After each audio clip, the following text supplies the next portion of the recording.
is a podcast with Dr. Gill Brown from the University of Bolton.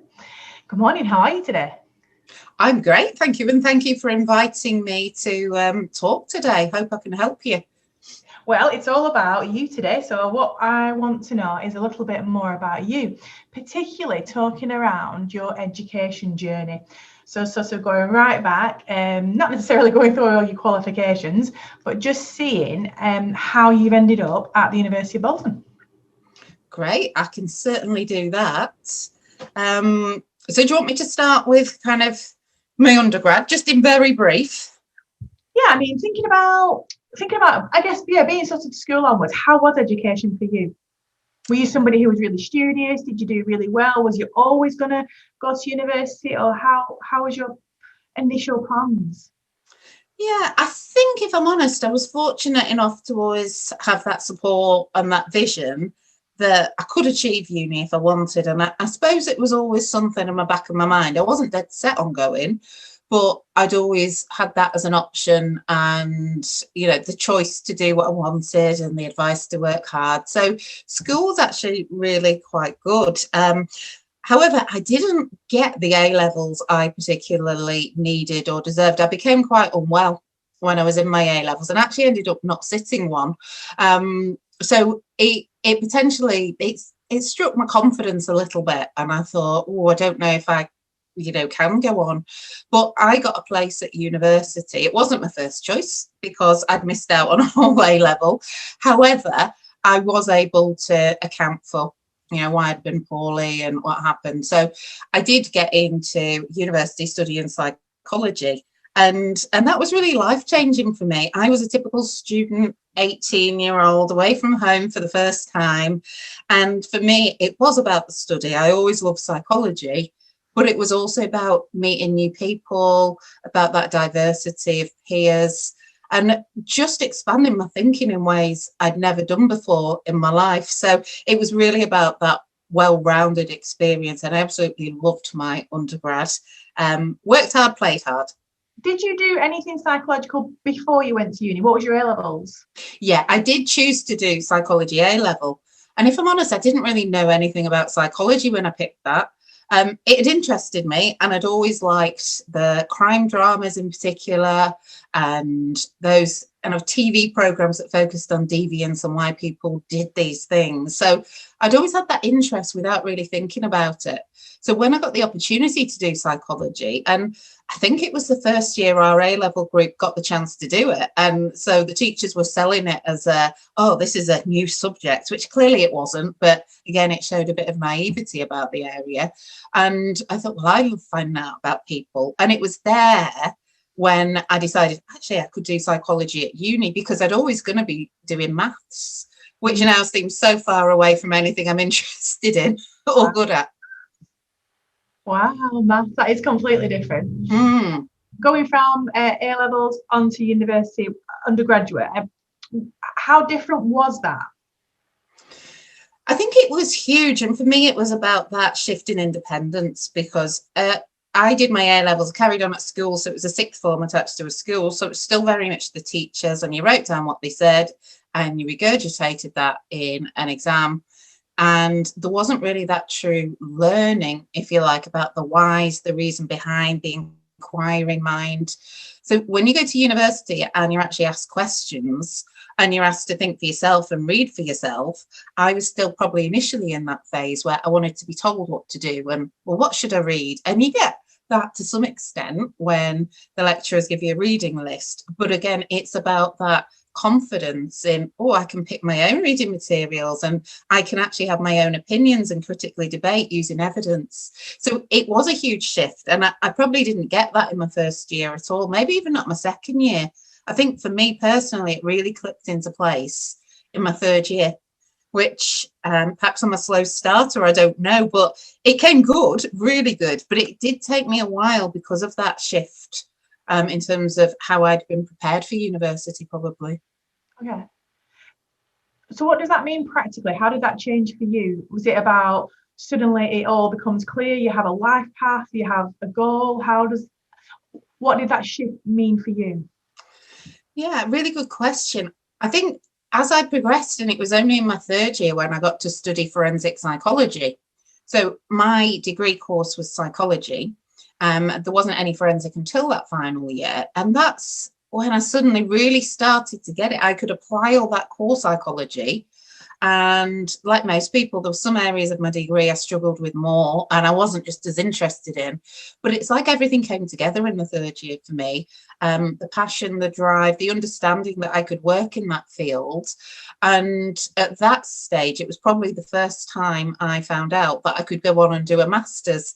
Sounds odd now, because we prepare our students right from the very beginning that there are lots of options and working or study. But it's not that long ago, but actually it is worryingly a large amount of years ago since I did mine. There wasn't that employability or focus on what's next. It was all about pass your assignments and get your degree. So it was in that third year where I thought, I'm going to have to think about what I do next. And that's when my passion for the forensics really grew. It'd always been there, but it was something I realised I could potentially work in and really wanted to work in. Something you wanted to be when you grow up. Yeah, I'm still not grown up, Lyndsey. I still don't want to know what I want to do then. No, exactly. Okay, then. So when you, I'm presuming, did you, I am presuming, so did you progress from your undergraduate straight onto a master's? No, because actually I'd had enough of studying at that stage. Yeah. And that, again, that's just me being completely honest. I felt that I'd really, because I had this late surge of academic kind of excitement, and I was working all the days, and third year's pressured, you're doing lots of assignments, your projects. I also, because things really clicked in, I took every volunteering opportunity I could. So while I was at university, I managed to get an experience in a medium secure unit. Wow. I managed to volunteer for youth offending team.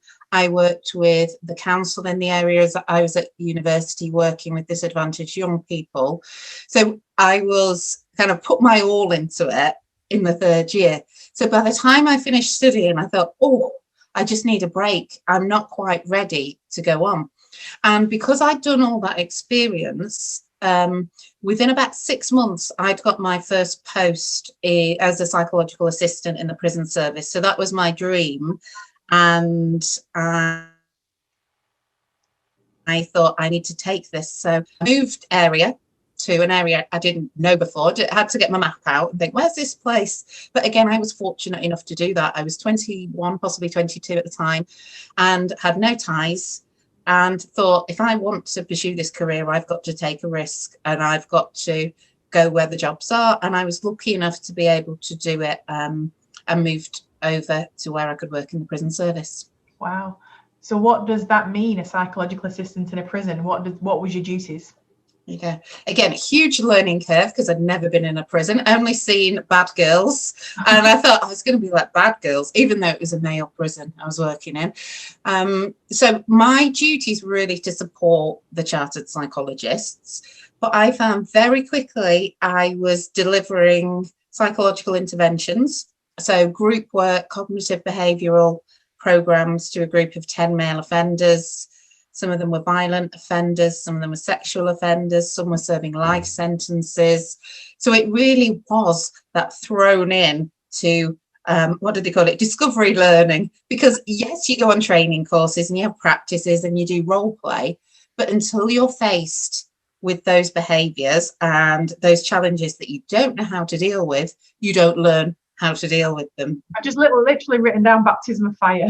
Yeah, absolutely. That's what it was. So I did that. I did assessments for suitability of programs with offenders.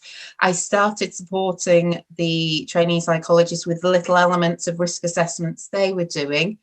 And then at that stage, it became a requirement, because I knew that I wanted to pursue my training. So I'd had that experience and I was ready again for academia. I was missing it. And I think I needed that little bit of time out. So I got the opportunity to apply for a master's, and again, very lucky at that stage that the prison service used to fund them because it was part of the training route.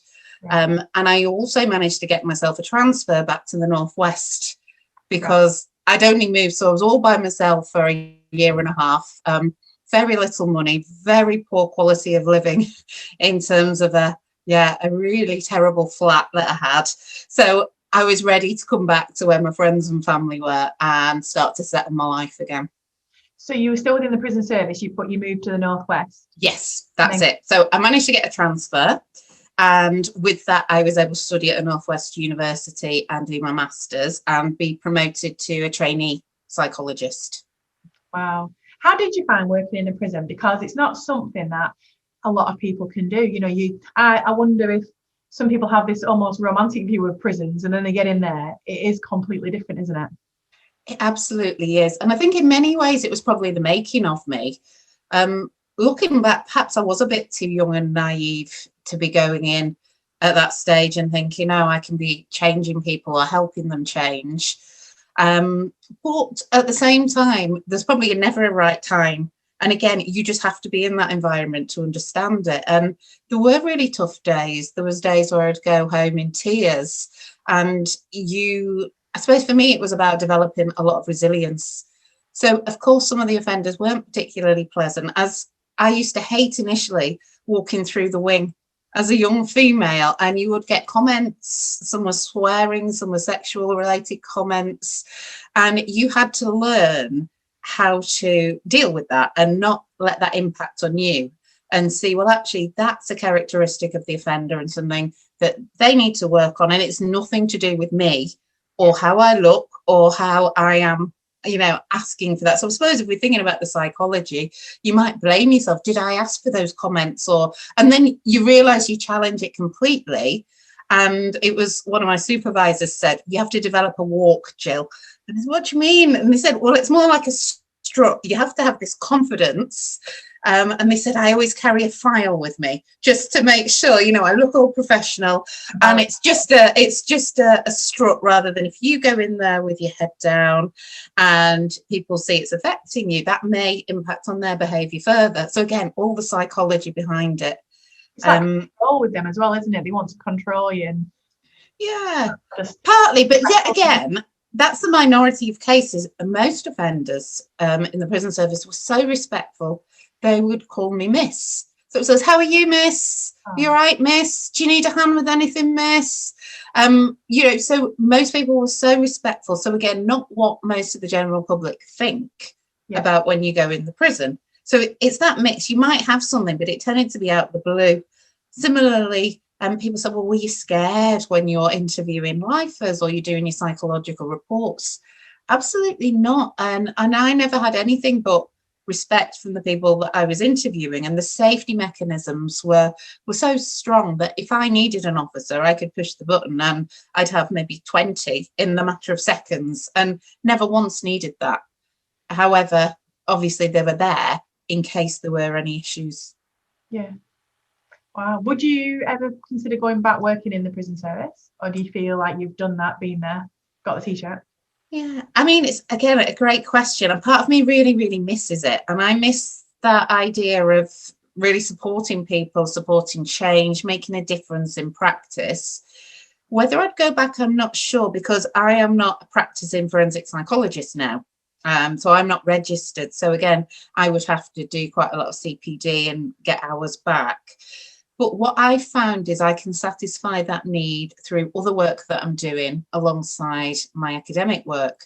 So I am doing bits of consultancy work with the police. I am doing support of local schools and children that might be more likely to go on to offend. And I still do bits and pieces with mental health services. So I suppose that idea and that passion that's always driven me, which is to help people, I can satisfy that in different ways, if that makes sense. Yeah, it does. So I guess we've jumped forward a little bit there, haven't we? So, yes, sorry. No, not at all. So you are now back in the Northwest and you're studying for your Masters. How does your Masters compare to your undergraduate?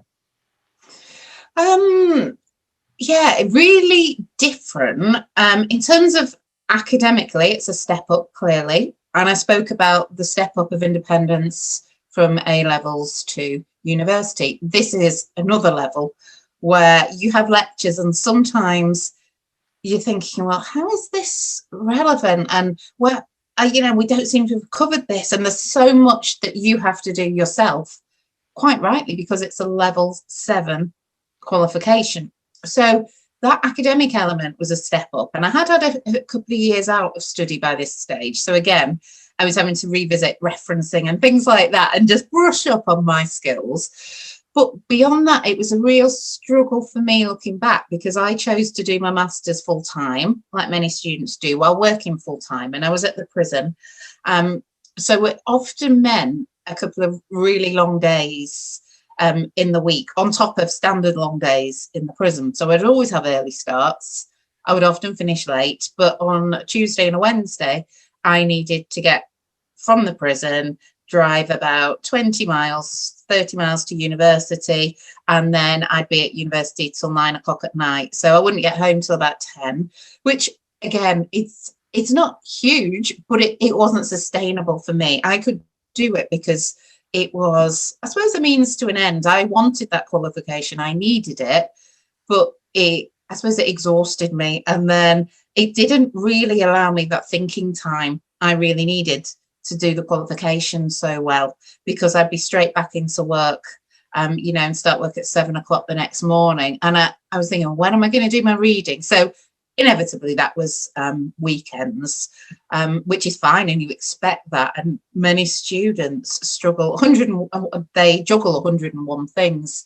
But looking back, it was challenging to do the job and do that, and then cope with general life pressures as well. Life continues, whatever we're doing, whatever our situations. Would you do anything different if you could go back to that time period? Yeah, I think I might have been a bit kinder to myself and done it part-time. I don't know why I felt, and other colleagues did, because there was a few of us doing it from the prison. I don't know why I felt I needed to do it. It wasn't competitive. It wasn't that there was a race against time. It wasn't that I was older and feeling like time was running out. I don't know. I think sometimes I can possibly put too much pressure on myself and think, oh, it'd be fine. So looking back with what I know now, I would have given myself more time, and just to breathe and study and really read and think, that everything just tended to be so pressurized for that year that I can hardly remember it, if I'm honest, because it's just like a blur, that it was just intense. Really? So what happened next? What happened after your master's degree? Where did you go next? Yeah, so I was still in the prison service, well into my traineeship by this stage, working under the supervision of chartered psychologists. So I had my own caseload of life sentence offenders. I was doing risk assessments with them. So what that meant is I was actually presenting these psychological reports to the parole board panel. So there'd be a judge, there'd be a solicitor, paid to obviously unpick my report. So again, in terms of resilience, so difficult when I was new to that. And again, plenty of nights in tears where I thought, have I not done well enough? Or they said my report wasn't good. And then you learn, you develop, you take a step back and you think, how that person's paid to support the offender. And if you've suggested they've not reduced their risk to get out, then of course that's the stance they're going to take. So again, it was about building up skills in terms of competence, and developing the clinical and practical skills. I was doing training in the prison service for officers, for example. I was doing training at area level around interventions, and bits of consultancy for the management of the prison. So again, bringing in those research skills that I absolutely needed my undergraduate and my master's to be able to do it. So projects around self-harm, projects around bullying in prisons. Some were a bit less glamorous. So I was tasked with doing some work around staff sickness, because in the prison service, that was one of the key problems, staff being off because of sickness. And so they needed a little bit more information, looking at trends and reasons and things around stress. So again, all the psychological skills just came in to do that kind of work. I'm reading a lot recently about the criminal justice system in particular, how a lot of psychological theory isn't necessarily not accepted within the system, but it's challenged an awful lot. There seems to be a lot of misunderstandings, and I think the criminal justice system, the way I've been reading it, is kind of gone the way it's gone for so many years. They don't like new things coming in. So how was your reports received? If I'm thinking about judges and solicitors, did you have a lot of barriers there with them?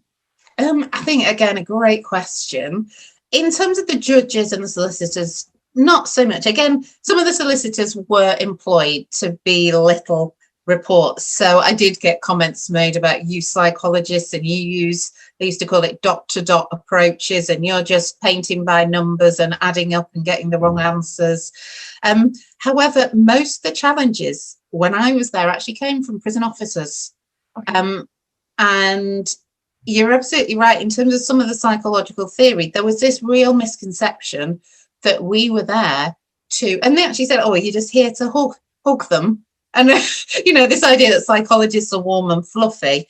And actually, that's not the point at all. Our point was to challenge. It was to look at risk factors. It was to advise. It was to manage. Yes, of course, there's support and rehabilitation in there, but it was far more than that. So we would have little kind of mini battles with officers sometimes who would always call the offender by the number or the surname. And we would always call them Mr. X or by the first name. And they'd be like, why are you calling them by the name? And, from a psychological perspective, you're thinking, well, because these are people. These are people that have done a bad thing. But actually, most of the people in there have very, very similar values, have similar approaches, have similar skills and wants that we all do. The difference is something has overtaken that, and they have allowed themselves to deviate from the social norms and the legal norms. So, for me, that doesn't mean a person deserves to be disrespected because they've done something bad. And in terms of supporting them and getting them ready to go back into society, that's really important. So, again, some officers had some very negative views against the psychological interventions. And I don't know quite what they used to think that we did with these offenders. But throughout my time there was a real drive to get multidisciplinary teams to deliver these interventions. So they were psychological. I became a treatment manager, so I was managing some of the programs. And we would always try and have prison officers trained as co-facilitators on it. And that was so important because then it was about this culture shift when they went back on the wing, but also that the offenders didn't see the them and us. Yeah. All of a sudden, that officer was in there with the psychologists who the offenders thought were all right, and they were quite respectful for. And if they saw us with them, and it really did impact how they saw some of the officers. So there was a lot of work to be done, but you're absolutely right. There was challenges at lots of stages where perhaps I wasn't predicting that. Yeah, it feels like there has to be a buy-in from all the staff on the wings. It's okay all this stuff is being disseminated, isn't it? But if there is no buy-in from the people who are there 24/7, they're not then reinforcing your work, I would imagine. If they're in the background not believing in it, it feels like it could be detrimental to the wings. And I think there was lots of evidence of that. To the contrary, obviously, there were so many officers who were amazing and supportive. And again, I think you mentioned before about, well, that's the way things used to be done. So again, it depends when people were trained, what their values were, how the prison service operated when they joined. But again, now we've got new approaches to the training. Officers are trained in all kinds of things that they perhaps weren't previously, with a lot more attention paid to mental health, self-harm, things like hostage negotiation skills, negotiating at heights, all those psychological techniques that are really, really important. And basic communication, that it's not just a job to lock doors. That was decades ago when people thought that, but now it's really, really moved on. It's shifting. I wonder if a lot of the mindset as well is you're just there to make excuses for them because something happened to them as a child. Yeah. And I've heard that definitely from officers. Sometimes officers were resistant to supporting with research. So you would often require operational support to get questionnaires out, for example, and arrange with wings around unlock time. And I had a particular experience where people refused and then went to the governor, who'd previously approved the research, but it did get stopped. So again, there were some barriers. However, for every barrier you face, there's some really good work and really strong things that are happening as well.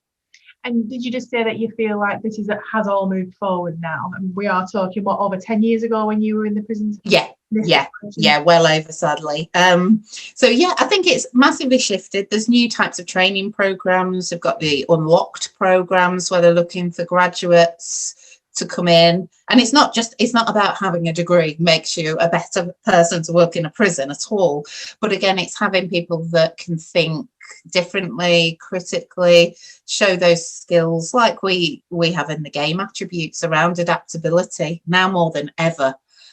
So when you're in the prison, anything could happen. You know, you could be faced with a situation and it's, well, if it's not in the handbook, what do I do? You have to think independently. You have to know how to keep cool-headed, how to get support, how to work with other people, and also how to be resilient if things do go wrong and learn from that. So again, there's a real drive for those kind of skills that we're teaching now in our undergraduate and postgraduate skills as well. Yeah, I feel like critical thinking is incredibly important too. I know from my previous life, I was in the police for a period of time, and I think about my journey. I didn't have a degree. I went into the police and you just kind of learn on the job. But I feel looking back, I was very one-tracked because I was taught by the police to think like a police. Whereas when I came to university, suddenly that box is open, the world's colour, and you have to think for yourself and critique your own thinking.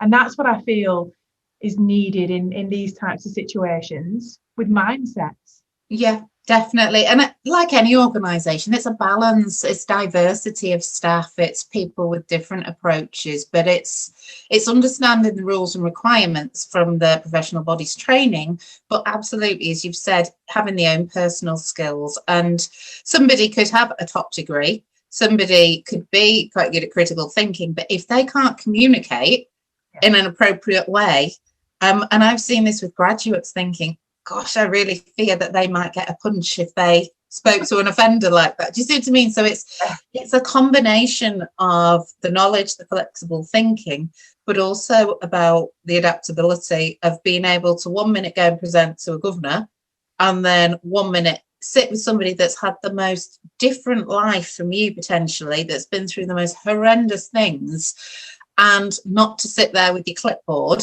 just asking questions, but to show that human side as well without making excuses. So it's not about, oh yeah, that's why you did this because of this, but it's about really understanding that person's life and what the function of the offending served for them.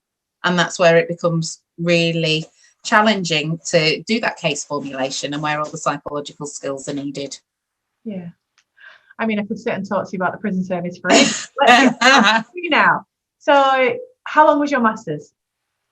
So my master's was just 1 year. Just 1 year. And then yeah, but as I said, I crammed it all in. I was adamant to get my project done alongside it all. And if I could have changed it, I would have given myself more time, taken the pressure off.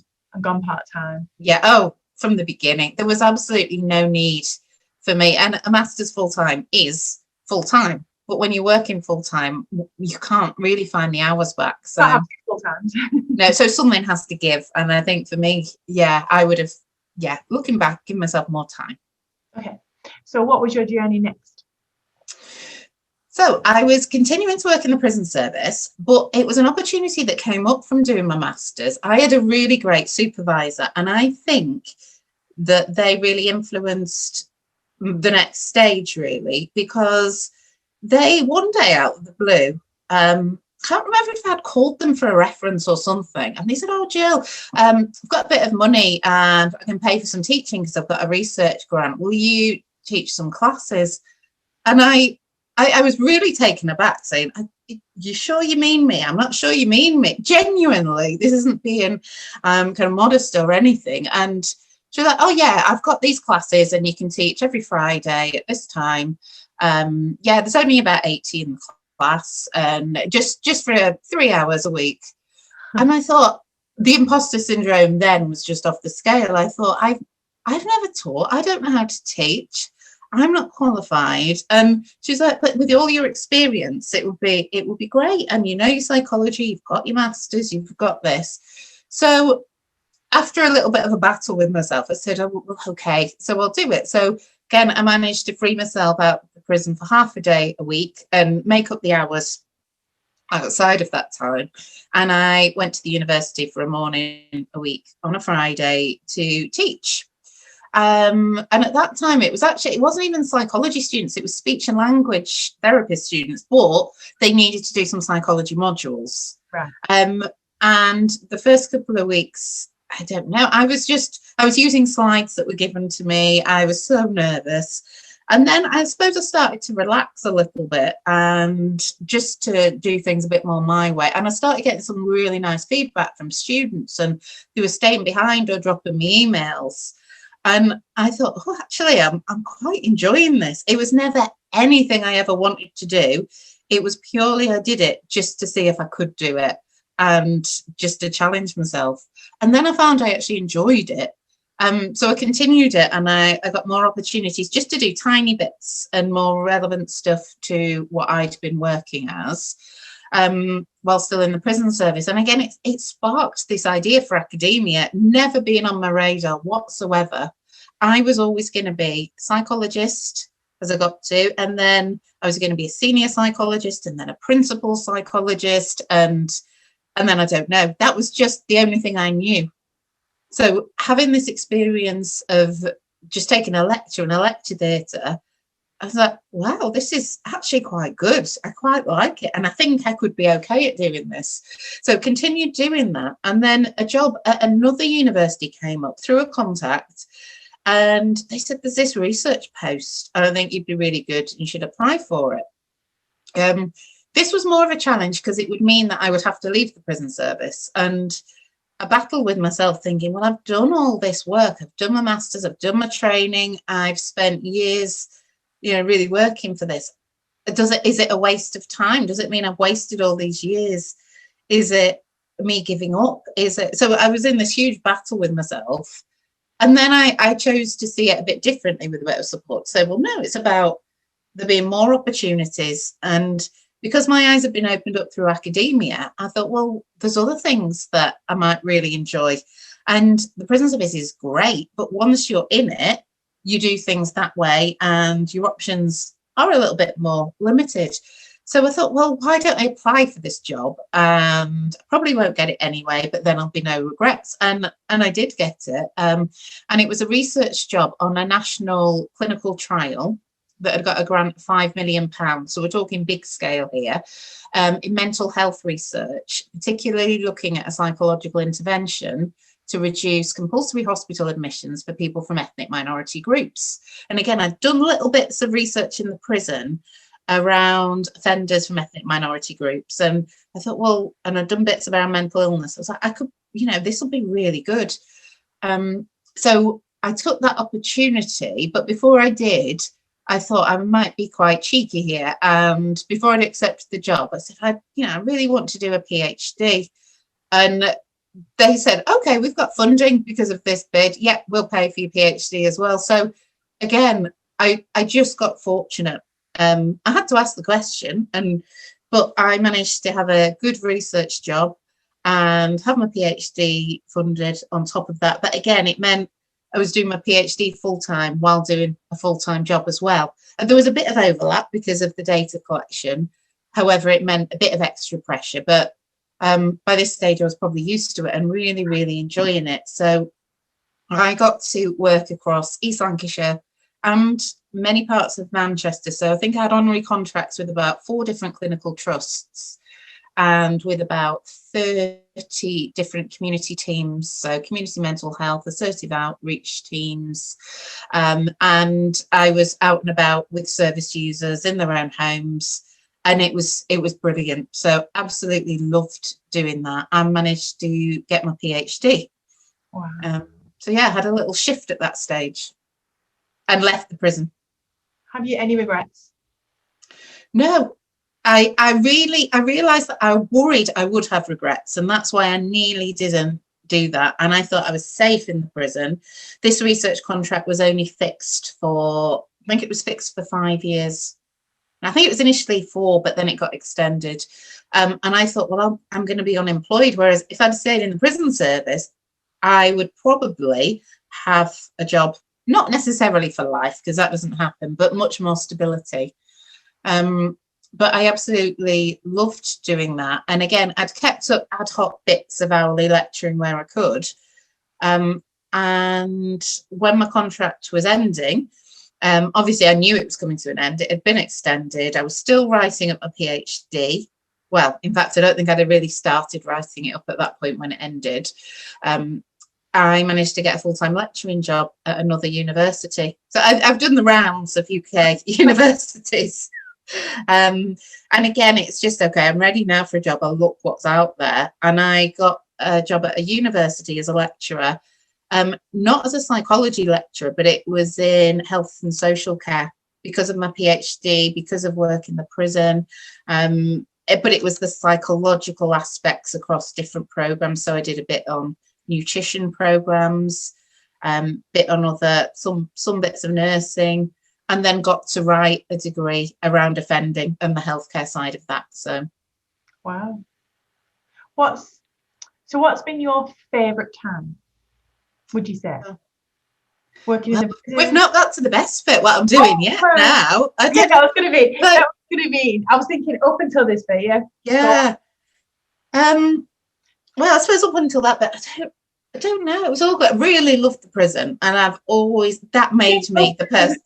Yeah, that made me the person that I am. And I think I'd be a very, very different person if I hadn't been exposed to that and some of the challenges with it and some of the people. And I suppose that, you know, a life lesson, just to be thrown in with all these people that you've never really experienced or contacted before. And, you know, in terms of diversity, again, you know, just eye-opening for me. And again, it's informed everything I've done since. Just listening to you, all that keeps coming through is strength of character. I don't know many 21, 22-year-olds that could be thrown into a prison setting like that. And work. And I guess it didn't feel like that at the time, but looking back, I do think, you know, and there's this thing, thank goodness there wasn't kind of videos of me or I hadn't done anything, you know, training. There's no evidence of that time of me. But I do think if I was to look back or watch me, I think I'd really cringe. Yeah.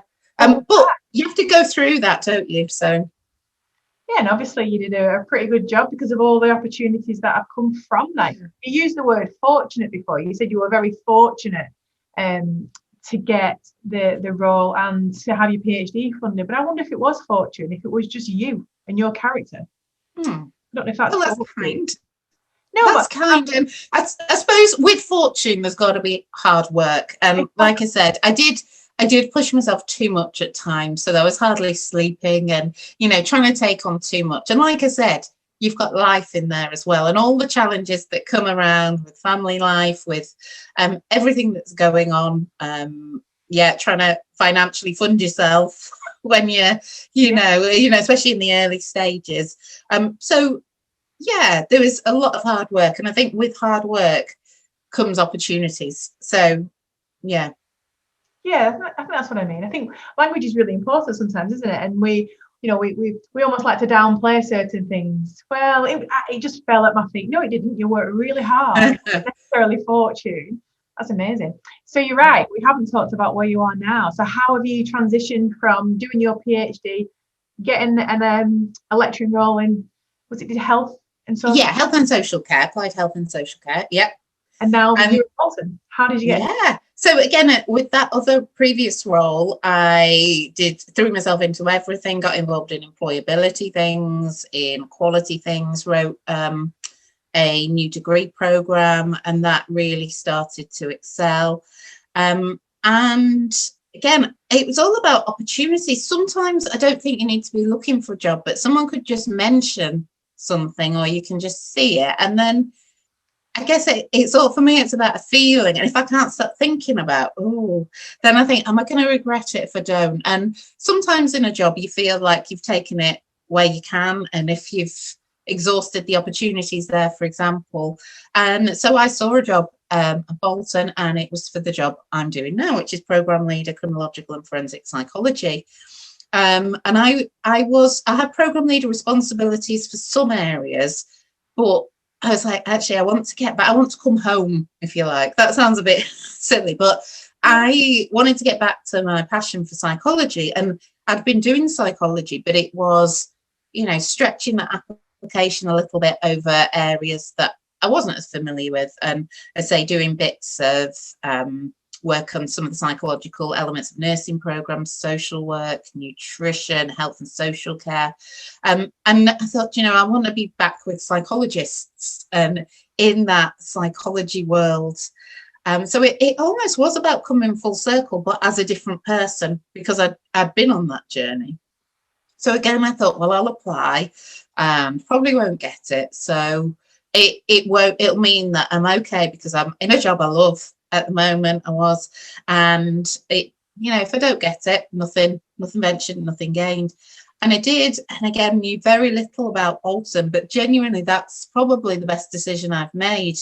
I thought, well, I'll go to Bolton, and if I don't like it, or if it doesn't work out, well, it's okay because I'll have some experience. And I think that has been the best decision that I've made, genuinely. And I'm not saying that because I'm at Bolton now, but 6 years later, I'm showing no signs of waning, and I'm just loving the experience. I'm still program leading the same program, but it hasn't stood still. It's had about 3 validations since I started. I've been doing bits on masters. I'm now doing supervision of PhD students and chairing PhD vivas, doing bits internationally with curriculum, and just taking on a lot of work all across the university with different areas, but still having psychology at the heart of everything I do. My day job is definitely the psychology of my program, but I'm able to use that wealth of experience from the last how many years, quite a lot. It feels like it's fitted together like bits of a puzzle. And even though I didn't always know why I was doing things, and I didn't have any plan, after I left the prison service, there was no plan, because that was the plan, to be a psychologist, senior and principal, but the plan had gone out the window. And again, that is the time where I realized, I was still young. There doesn't have to be this plan. And for me, it's about, and again, this doesn't always help me, but it's about not saying no. Now, on the flip side of that, sometimes I don't say no enough, and I should do. And I need to sometimes think, no, I'm working to capacity. It's okay to say no. But again, I'm just thinking, well, every opportunity is exciting and it's good and it gives me new skills and I get to meet new people. So yeah, there's that element of not saying no to things that scare you or you feel uncomfortable with, but also possibly saying no when you're at capacity, and the self-care as well and the well-being. Yeah. Are you still able to do research whilst you're at Bolton? I am, yeah. What are your current research areas?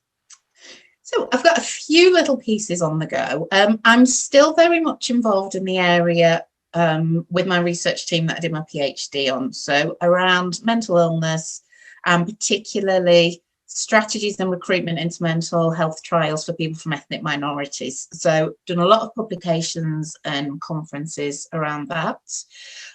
Still ongoing research around crime intervention programs with 10-year-olds in local schools. So a bit of publication around that, but there's still some work going, expanding the area. Just had some work published with another colleague from psychology around social media use and support for mental illness. And there's another paper gone in. And then there's little bits that are going around more applied things. So I've got some work with colleagues around FGM with a local community organisation in Bolton. That was presented at Bolton Hospital quite recently as part of a wider conference. So I always say I potter with research. Like, I love it. I'm not about the number of papers or the thing. I'm about what do I absolutely love doing? Where might this research be able to help people, and how can I get involved? So that's what I mean by pottering. Yeah, it feels like a majority of your research is sort of centered around mental health, but with lots of different facets of it. Yeah, definitely. Really interesting. It's interesting you mentioned FGM. From what I understand, that's massively on the rise in this country. We haven't really heard of it 10 years ago, have we? Yeah. That's really definitely. Yeah, and actually Bolton is one of the towns where we have a lot of people coming into Bolton from other countries, and sadly they have experienced that. So we've got a lot of data. It's longitudinal, and again, we haven't mentioned the C word yet, have we? COVID. We've done all this time without that, but we know that things have been taken over a lot at the moment. So that is on hold, but we will pick that up and just finish the data collection. The world's on hold, isn't it? I know, but I think the flip side of that is how much, again, the adaptability and the resilience has come in. And by doing things differently in terms of teaching, in terms of research, supporting students, supporting colleagues, meetings, I think there's so much amazing learning come from this year about how we can do things better. Absolutely. I think there's a lot of resistance in a lot of services, wasn't there? We can't do that. We can't do it that way. And we've had to. And I think moving forward, things won't ever go back to how they were. There'll be elements, but I think we've had to adapt, haven't we, over the last year? Yeah, and I really hope things won't go back. I think elements, and we need that social connectedness. We need that support for all our students at all levels. And it must feel especially isolating when people are doing PhDs and they've not perhaps been able to come on campus, or, even that cup of tea with the supervisor, that can mean the world sometimes. Yeah. But so we need that connectedness. However, some of the ways we do things, and if you look at some of the forms that we used to do, and now it's like, we can do things online that we never thought we could do, and things are quicker, more efficient and supportive. So I think, we need to look at the way we continue to take the good bits forward to support staff and students. Are you going to be looking at anything mental health related to COVID? Not personally. I haven't really got plans to necessarily in terms of the mental health side. I think what I'm going to be looking at, because I didn't mention, but part of my role here at the university, as well as a programme leader, I'm also an associate teaching professor. So again, I can't say no when there's something to apply for and when I love it and getting new opportunities. So what that means is I'm involved in supporting the institution driving the TIRI agenda forward, so the teaching intensive and research informed. So what my work will be, and where I want to position my research, is more on the educational side, and really formalising what students want, what students need, thinking about the change in higher education. So we're not going to go to all distance learning. We're not a distance learning. University of Bolton isn't like that. University of Bolton is about that family, community, connectedness, support. However, we need to think, well, what kind of learning spaces do students need? They've got used to the flexibility now of being able to watch things on recording and have online tutorials. So I think it's going to be a much bigger piece around the future of higher education. Obviously, we're looking at nationally, but also what our students and staff need and how to really maximise the learning from it. So that's the side that I see my COVID-related research going, not the psychological impact, because I know there's so much brilliant stuff around that from all areas. I'm doing work with the BPS as well, and they've been instrumental in advising the government and advising agencies around that. So I think I can keep out of that bit. Yeah, maybe. Okay, so thinking about your journey, what advice would you have for fellow postgraduate students out there? What would you say? Oh, really good question. I would say something, and I've mentioned this word a lot, about adaptability. And you will all have your plans of where you want to be and how you want to achieve it. Planning is important. I'm not saying put your plans out the window. You need plans. In order to get your postgrad, your PhD, you need to have a plan, because you are working to timeframes. You have a number of R forms to do. I feel like I'm always filling in R forms for my students, but you have timeframes. You have plans that you work to. You have work schedules. You have different studies you want to do.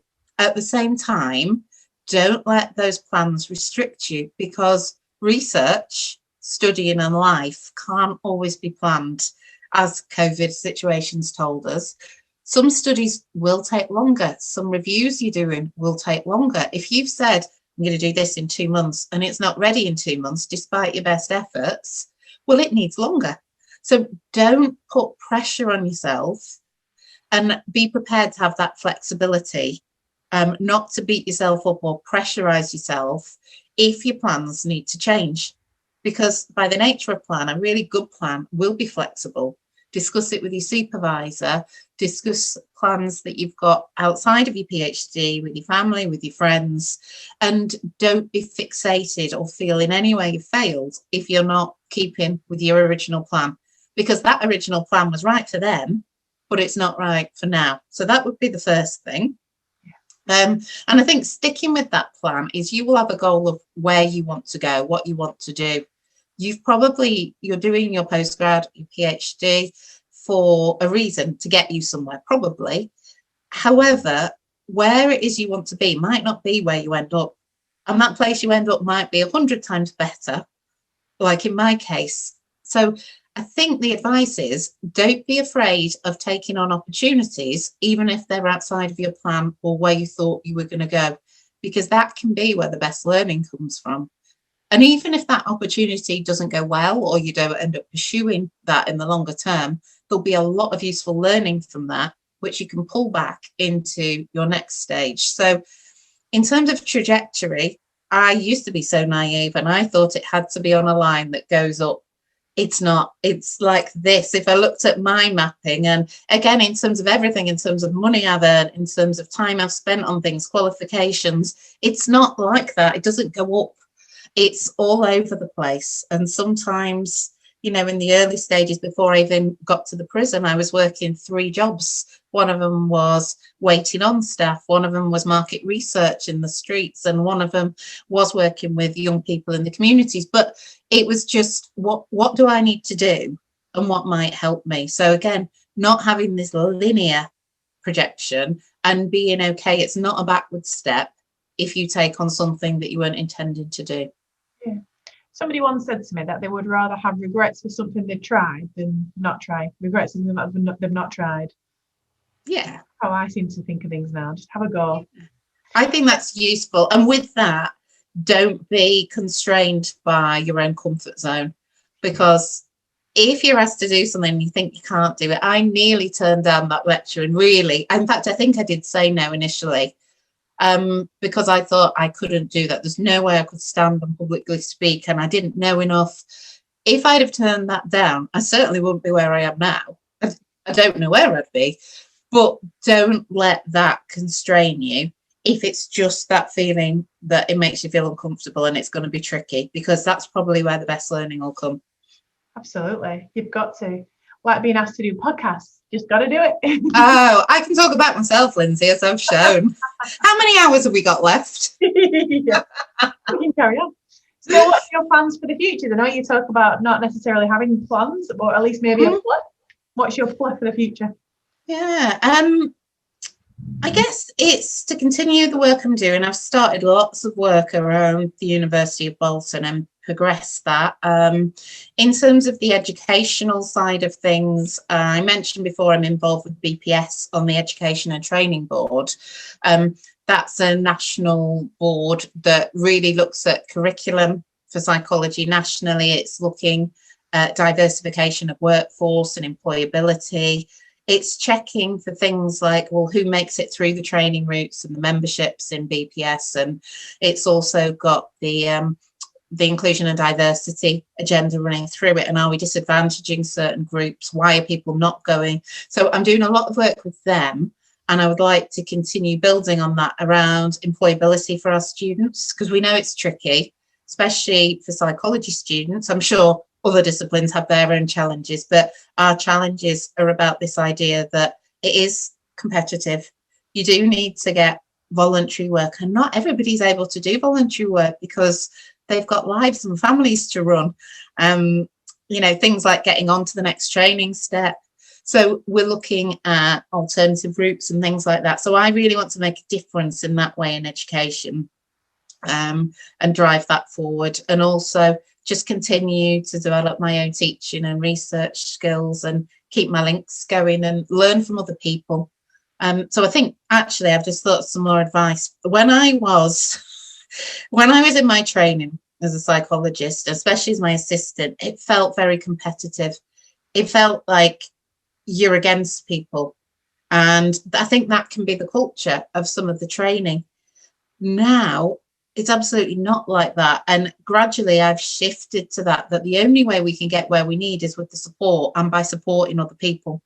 So a lot of my work is in collaboration with people, some of which will have far less experience than me. But if I can use some of my experience to support them, brilliant. If I can collaborate with different universities or different agencies, brilliant. Let's share it. So again, it's this idea that if you can support somebody, then you're going to have better outcomes for both of you than this idea that I need to get somewhere. Yeah, that's great advice. It does, yeah. I think people do have a sense of having to compete with each other, whereas I think we're probably all far stronger if we work together. Yeah.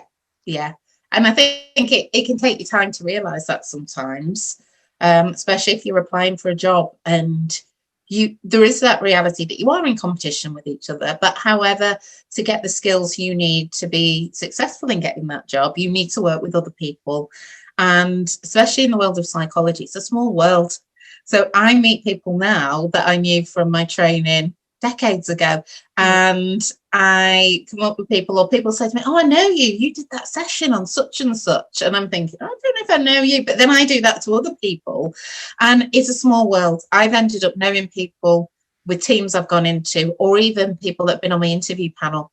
So again, it's about that professionalism, and you don't have to get on with everybody in life, but you need to be professional and know that, working together, you can really get the job done. Great. I don't think we've really got anywhere else to go, have we? We've talked about everything up to now in the future.